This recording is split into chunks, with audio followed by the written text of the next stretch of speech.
औज़ुबिल्लाहिमिनश्शैतानिर्रजीम बिस्मिल्लाहिर्रहमानिर्रहीम। अस्सलाम वालेकुम डियर स्टूडेंट्स, कैसे हैं आप सब लोग। उम्मीद करती हूँ कि खैरियत से होंगे और अच्छे अच्छे कामों में मसरूफ़ होंगे। डियर स्टूडेंट्स, राज सेशम के बच्चों का सबक नंबर 14 हम लोग कर रहे हैं हाफ़िज़ाने सेहत। इसके पहले 3 लेक्चर हो गए डियर स्टूडेंट्स। इस लेक्चर में हम इसके ग्रामर के सवालात 5 से 10 इस तरफ आ रहे हैं। डियर स्टूडेंट्स, अपना पेज नंबर 94 खोल लें आप लोग, उसमें सवाल नंबर 5 की तरफ आ जाएँ। अपनी कॉपी पेन अपने साथ रखिएगा। सवाल नंबर 5 है हमारे पास, अल्फाज मानी लिखें। ये अल्फाज मानी बच्चों आम अल्फाज मानी की तरह नहीं है। ये देखें कि लिखने में इमला में एक जैसे लफ्ज़ होते हैं, लेकिन ज़बर ज़ेर के फ़र्क से इनका आप कह लें कि मानी बिल्कुल बदल जाते हैं ज़बर ज़ेर लगने से। उन अल्फाज के हमने करना है सबक। सवाल आप यहाँ से पूरा पढ़ लें कि अराब ज़बर ज़ेर पेश से उसके मानी में फ़र्क पड़ जाता है। जिस तरह ये है शेर, शेर एक जानवर है, शेर एक जानवर। अब इधर देखें, शेर,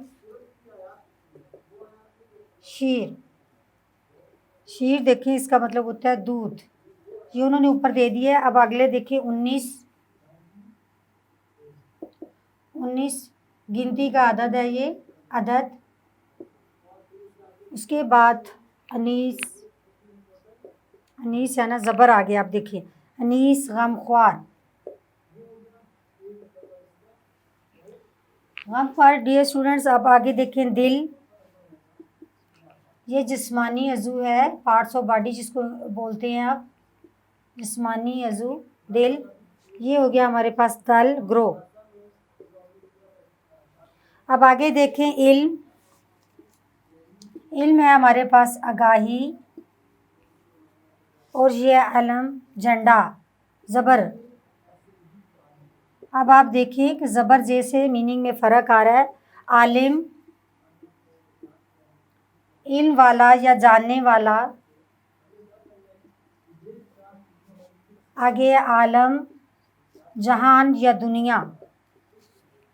इसके बाद देखें सहर, ज़बर है सुबह, और इधर हमारे पास आ गया सहर जादू। डियर स्टूडेंट्स, आपने देखा कि ज़बर ज़ेर के फ़र्क से अराब बज़ाहिर इमला में एक जैसे लफ्ज़ हैं, लेकिन ज़बर ज़ेर के फ़र्क से उनके मानी में तब्दीली आ गई है। तो डियर स्टूडेंट्स, अब सवाल नंबर 6 की तरफ आ जाएं आप। सवाल नंबर 6 है हमारे पास, सवालों के जवाब दें, इबारत को पढ़कर सवालात के जवाबात तहरीर करें। डियर स्टूडेंट्स, इसको हम लोग तफ़हीम इबारत भी बोलते हैं। बड़ी क्लासेस में जैसे जैसे जाएंगे आपको समझ आएगी तफ़हीम इबारत क्या होती है। कि एक इबारत दी गई होती है जिसको पढ़ने के बाद हम उसका सारा मानी मफ़हूम सब कुछ समझने के बाद उसी में से कुछ सवालात चंद दिए गए होते हैं, हमने जवाब वहाँ से ढूंढ के लिखना होता है।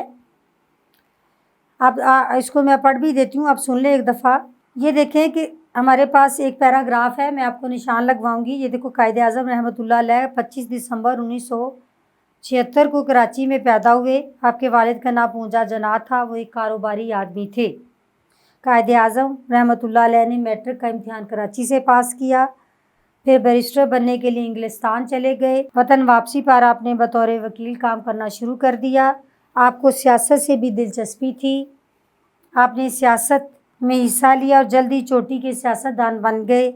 आपने मुसलमानों के लिए अलग वतन हासिल करने के लिए जदोजहद की और 1947 में पाकिस्तान वजूद में आ गया। डियर स्टूडेंट, देखिए 5 या 6 सवालात हैं। पहला सवाल है कायदे आज़म कब और कहाँ पैदा हुए। तो डियर स्टूडेंट्स, पढ़ ले रहे, आप निशान लगाए, उसके जवाबात लिखिएगा। पहली लाइन में आप पहला ही जुमला देखें, कायदे आज़म 25 दिसंबर 1986 को कराची में पैदा हुए। ये सवाल नंबर अलिफ का जवाब है। ये स्टूडेंट्स से खुद से करना सीखें, मैं आपको बता रही हूँ, आप निशान लगाएं। आइंदा जब भी कोई तफ़हीम मिली तो उसके आप सवाल ढूंढिएगा, उसके जवाबात। आप कायदे आज़म ने मैट्रिक का इम्तिहान कहाँ से पास किया। आप देखें कि दूसरी लाइन में पहला जो जुमला है, कायदे आज़म ने मैट्रिक का इम्तिहान कराची से पास किया, ये बे का जवाब है। जीम है, कायदे आज़म रहमतुल्लाह अलैह पेशे के लिहाज से क्या थे। इसी लाइन के आप देखें कि बतौर वकील कायदे आज़म जो थे पेशे के लिहाज से वकील थे, ऊपर कारोबारी आदमी भी आप लिख सकते हैं, कारोबारी आदमी थे पेशे के लिहाज से। कायदे आज़म कैसे सियासतदान थे, सवाल नंबर 4। ये देखें तीसरी लाइन का आप लास्ट वाला पैराग्राफ देखें, कायदे आज़म चोटी के सियासतदान थे, इसको निशान लगा लें आप बराए मेहरबानी सुन के। पाकिस्तान कब कायम हुआ, लास्ट लाइन में लास्ट जो है पाकिस्तान 14 अगस्त 1947 को कायम हुआ। इस इबारत का मौजू उन्वान तहरीर करें, ये तफहीम के एंड पे ज़रूर होता है। कायदे आज़म और सियासत या कायदे आज़म की ज़िंदगी, इनमें से कोई एक उन्वान आप लिख लें डियर स्टूडेंट्स। अब आप सवाल नंबर 8 की तरफ आएँ, मुदज्जर झैल अल्फाज की जमा व जमा बनाएं। सवाल नंबर 8 है, अल्फाज की जमा अल जमा बनाएं।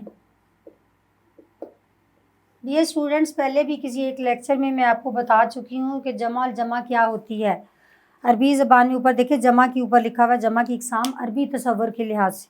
अरबी तसव्वुर के मुताबिक जमा की 4 इकसाम होती हैं, जिनमें से पहली 2 का मुतालिया हमने कर लिया है, अब हम तीसरी का कर रहे हैं। अरबी में बाज़ ऐसे अल्फाज होते हैं जिनको 1 से 2 होने पर वाहिद से जमा कहा जाता है, फिर जिसे तस्नीब भी कहते हैं, फिर 2 से ज़्यादा होने पर मज़ीद जमा बना लिया जाता है। जमा की ऐसी सूरत को जमा और जमा कहा जाता है। डियर स्टूडेंट्स, आपको बता दूँ, यानी एक लफ्ज़ है, उसको 2 होने पर हम जमा बनाते हैं, 2 से ज़्यादा होने पर जमा और जमा कहलाता है। ये अरबी में है जमा बनाने की। मसलन रस्म, रस्म ही देख लें, रस्म, रस्म एक लफ्ज़ है, रसूम उसकी जमा है यानी 2 हो गया। रसूमात जमा उल जमा हो गई, यानी जो हमने 2 से ज़्यादा बनाई वो जमा उल जमा हो गई। अब इसी में देखें ख़बर है हमारे पास, पहले हम लोग लिख देते हैं लफ्ज़ और जमा वल जमा। लफ्ज़ हमारे पास है पहला ख़बर, इसका जिस तरह अखबार हो इसकी जमा होती है तो अखबारात, जमा और जमा इसकी हो गई अखबारात। दूसरा हो गया रुकन, अराकीन,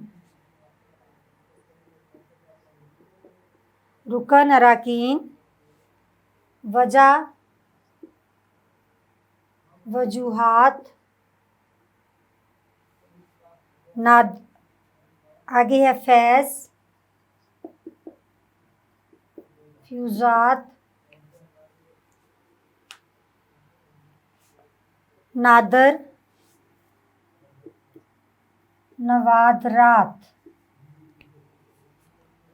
जोहर, जवाहिरात। ये जमा और जमा हम लोग बना रहे हैं, यानी 2 नहीं 2 से ज़्यादा की। फ़तह, फतुहात, फ़तह, फतुहात, फतुहात, फ़तह से फतुहात है। तो डियर स्टूडेंट्स, ये हमने लफ्ज़ की जमा वल जमा बनाई। आगे सवाल नंबर 9 है, दोस्त के नाम ख़त सालगिरह में शमूलियत की दावत के लिए। सवाल नंबर 9, ख़त, दोस्त के नाम ख़त सालगिरह में शमूलियत के लिए। डियर स्टूडेंट्स, आपको अभी बताती चलूँ ख़त के कुछ लिखने के उसूल व ज़वाबित होते हैं। तो आप लोगों ने कभी भी अपने इलाका, अपने शहर या उसका नाम नहीं लिखना। हमेशा जब पेपर्स में आपने करना है तो मैं ये जो ख़त लिख रही हूँ इसका पैटर्न देख लें, आपने बिल्कुल इसी पैटर्न से लिखना है। जिस तरह ये आपकी मार्जिन लाइन होगी जिसको हाशिया बोलते हैं, इधर आपने इम्तिहानी मरकज़ लिखना है हमेशा, क्योंकि आप पेपर में कर रहे हैं। इम्तिहानी मरकज़, फिर आपने डेट लिखनी है, जिस तरह 8 अगस्त 2023 ये लिख दी। डियर स्टूडेंट्स, आगे आपने मुखातिब करना है प्यारे दोस्त, नदाया की इलामत, जो भी नाम है उसका नाम भी लिख सकते हैं, अस्सलामु अलैकुम।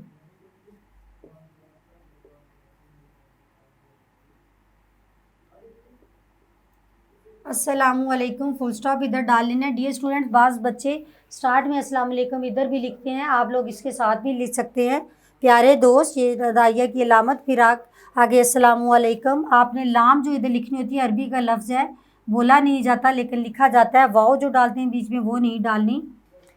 आगे डियर स्टूडेंट्स, मैं आपको ख़त बताऊं, यहाँ से आपने जो आपकी हाशिया लाइन है, आपका जो हाशिया है लाइन है, उसका पहले जो जुमला आपने लिखना है वो हमेशा जो है आपने थोड़े से गैप के बाद शुरू करना है, अपनी खैरियत बताते हुए और उसकी मालूम करते हुए। उसको सिंपल वर्ड में आप लिख लें, खैरियत मौजूदो, खैरियत मतलूब। यहाँ से आप शुरू करें तो अगली लाइन डियर स्टूडेंट्स आपने मार्जिन लाइन से शुरू करनी है। ख़त में पढ़ के आपको बताती हूँ। निजी ख़त यानी आप किसी रिश्तेदार को, किसी दोस्त को ख़त लिखते हैं तो उसका तरीका और होता है, किसी कारोबारी ख़त होते हैं। कोई आप देखें तो अगर निजी ख़त जिसको कहते हैं, आप जब भी अपने किसी रिश्तेदार या अपने दोस्त को लिखते हैं तो खैरियत बताते हुए और उसकी मालूम करते हुए, इसका मतलब होता है खैरियत मौजूद, कि इधर खैरियत मौजूद है। वाव हरूफ़े अत्फ़ है जो जोड़ता है खैरियत मतलूब और वहाँ खैरियत चाहता हूँ। आगे आप लिखें कि प्यारे दोस्त कैसे हो आप, उम्मीद करती हूँ कि अच्छे से पढ़ाई कर रहे होगे। ख़त आप लिखें, प्यारे दोस्त मैंने आपको ये ख़त इसलिए लिखा कि मैं चाहता हूँ कि मेरी सालगिरह के दिन आप मेरे घर पर हों, मेरे साथ हों, और मैं साथ में ये भी उम्मीद करता हूँ कि तुम सालगिरह की रात, मतलब सालगिरह शुरू होने से कुछ देर पहले मेरे पास आओगे, तो हम मिलकर घर के सारे काम जो हैं, सालगिरह का जो इंतज़ामात हैं, हम लोग गुब्बारों में हवा भरेंगे, हम उसको सजाएंगे कमरे को, हम केक जाकर लेकर आएंगे। उसके अलावा जो घर की ज़रूरी चीज़ें हैं खाना पकाने वाली, वो भी आप मेरे साथ जाकर लोगे। मुझे बहुत खुशी होगी कि तुम मेरी सालगिरह वाले दिन मेरे साथ मेरे घर पर रहोगे और मेरी खुशियों में शामिल होगे। उम्मीद करता हूँ और मैं आपका इंतज़ार करूँगा। आप जल्द अज जल्द 12 तारीख़ मतलब मेरी सालगिरह का केक काटने और मनाने से पहले आप मेरे पास होंगे। तो घर में सब बड़ों को सलाम और छोटों को प्यार। वस्सलाम, आपका दोस्त हमज़ा, छोटी जे बड़ी जे। तो डियर स्टूडेंट्स, आपने इख्तिताम इस ख़त का करना है। सारा लिखने के बाद हमेशा क्या करना है, बड़ों को सलाम और छोटों को प्यार, और एंड पे आपने इधर आना है वस्सलाम, आपका दोस्त। ये स्टूडेंट्स मैं ज़रा ऊपर करके लिख देती हूँ, अगर आपको नज़र नहीं आया तो हमज़ा छोटी ये बड़ी ये, वस्सलाम आपका दोस्त हमज़ा छोटी ये बड़ी ये। डियर स्टूडेंट, ये ख़त आप लिखेंगे अपने दोस्त को, तहम्मुल से लिखें, सुने, कुछ अपनी तरफ से जुमले जो सालगिरह के हवाले से दोस्त को कहने हैं वो आपने उसमें शामिल करें। तो डियर स्टूडेंट्स, आगे सवाल नंबर 10 देखें। आगाज़, नफ्स मज़मून और इख्तितामिया को मद्देनज़र रखते हुए सेहत व सफ़ाई के मौजू पर अपने ख़यालात, मुशाहिदात और मालूमात की रोशनी में कम से कम 200 अल्फाज पर मुश्तमिल मज़मून लिखें। डियर स्टूडेंट, मज़मून लिखने के लिए आपको बहुत हद तक मैं बता दूँ, ये अमली सरगर्मियाँ होती हैं जो आपने ख़ुद से करनी है। उसके लिए आप ये है कि काम करना सीखेंगे, लिखना भी आएगा। तो इस सबक को आप देखिए तो डॉक्टर साहब ने सफाई के बारे में, सेहत व सफाई के बारे में बहुत सारी बातें बताई हैं। उसमें मैं आपकी मदद किए देती हूँ, सुनिएगा ज़रा। सेहत व सफाई में क्या क्या चीज़ें शामिल है। सेहत व सफाई से क्या मतलब है कि हम सेहतमंद रहें और बीमारियों से दूर रखें अपने आप को। कुरान मजीद जो है वो भी सफाई, सेहत अच्छी सेहत के लिए सफाई को बहुत तरजीह देता है। अल्लाह ताला ने कुरान मजीद में कपड़ों को साफ़ रखने और हर किस्म की गलाज़त और गंदगी से दूर रहने का हुक्म दिया है। नबी करीम सल्लल्लाहु अलैहि वसल्लम ने फरमाया, पाकीज़गी जो है वो ईमान का हिस्सा है। ये सफाई के मानी में आ जाता है, साथ में सेहत का। और सेहत के लिए वो हमें तमाम बातें हमारी शामिल हैं अच्छी सेहत के लिए, जो जिसका तल्लुक़ हमारी जिस्मानी सफाई से भी हो, हमारे घरों की सफाई से भी हो, हमारे गले महल्ले की सफाई से भी हो, हमारे स्कूलों के, हमारे बस्ते, हर चीज़ की सफाई बहुत ज़रूरी है। तो सफाई के हवाले से बताएं कि सेहत व सफाई सेहत और सफाई के लिए सबसे ज़रूरी जो है, सेहत के लिए जिस्मानी सफाई बहुत ज़रूरी है। उसमें देखें आप पहला पैराग्राफ में, जिस्मानी सफाई में आपको अच्छे साफ़ सुथरे कपड़े पहनना, हर रोज़ नहाना, नहाने के अलावा 2 वक्त ब्रश करना, नाखूनों को साफ़ रखना ताकि जरासीम ना हाथों से मुँह में जाएँ। दांतों को साफ़ रखने से आपका मैदा, गला, मसूड़े, मैदा आपकी हर चीज़ आप प्रॉपर साफ़ सुथरे रहें, क्योंकि दांत जो हैं वो इंसानी सेहत में जो है दांतों की सफाई जो है वो ख़ास या मरकज़ी हैसियत रखती है। नबी करीम सल्लल्लाहु अलैहि वसल्लम ने भी दांतों की सफाई के बारे में ख़ास ताकीद फरमाया कि अगर मेरी उम्मत को तकलीफ़ ना होती तो मैं हर नमाज से पहले मिसवाक का हुक्म देता। इसलिए दांतों की और मुंह की सफाई बहुत ज़रूरी है। इसके अलावा बदन की हमें मैले कुचैले कपड़े नहीं पहनने चाहिए, उससे भी बदन पर जरासीम मुंतकिल होते हैं जो मुख्तलिफ़ बीमारियों का बायस बनते हैं। इसके अलावा हमें सफाई अपने जिस्म के अलावा अपने घरों की, अपने कमरों की, ख़ास तौर पर बावर्ची खाने की सफाई का ख्याल बहुत रखना ज़रूरी है। खाने पीने की अशिया होती हैं वो ख़राब हो जाती हैं। घरों में आप कूड़ादान रखें, कूड़ेदान ऐसी जगह पर रखें जहाँ अफ़राद खाना का कम आना जाना और उसको ऊपर से आप बंद कर रखें। इसके अलावा चीज़ें किचन को हवादार होना चाहिए और ख़ास तौर पर ये कि घर में बनी हुई चीज़ें, एक और चीज़ सेहत और सफाई के साथ साथ सेहत के लिए जो है घर के बने हुए खानों को तरजीह दें, बाज़ार के खानों से गुरेज़ करें। बाज़ार के खाने नाकिस ऑयल के अलावा वो जो गर्दो गुबार और उससे भरे होते हैं, जरासीम से भरे होते हैं, आलूदगी से मुतासर हुए होते हैं, इसलिए वो खाने से ज़्यादा लोग बीमार होते हैं। हमें अल्लाह ताला ने तरह तरह के फल फूल सब्ज़ियाँ दिए हैं, हर तरह की दालें, फल, सब्ज़ियाँ, फ्रूट, गोश्त, हर चीज़ खाना चाहिए। मुतवाज़न ग़िज़ा लेनी चाहिए जो कि सेहत के लिए बहुत ज़रूरी है। डियर स्टूडेंट, यहाँ से मदद लेते हुए आप मज़मून लिखें, कहीं से और मदद लें, बुक ले लें। आप इंटरनेट में सेहत और सफाई पर मज़मून निकालें और उसको लिख कर अपने उस्ताद को चेक करवाएँ और कमेंट बॉक्स में बताएँ कि आपने कैसा मज़मून लिखा और आपको क्या रिमार्क्स मिले। इजाज़त चाहती हूँ डियर स्टूडेंट्स, मिलेंगे आपसे अगले लेक्चर में इंशाल्लाह। तब तक इजाज़त। Thank you so much.